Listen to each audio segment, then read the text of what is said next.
Esse é meu Gol Special 1999. Temos novidade.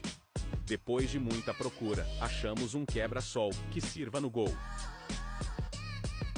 Como era usado, chegou bem sujo, então começamos com a limpeza.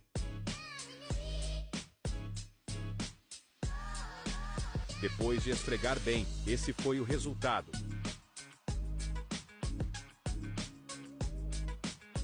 Para quem não tinha visto, estávamos sem um dos lados do quebra-sol, e tínhamos que usar o do passageiro, no lado do motorista, e o acabamento ficava horrível, devido não ser o local correto.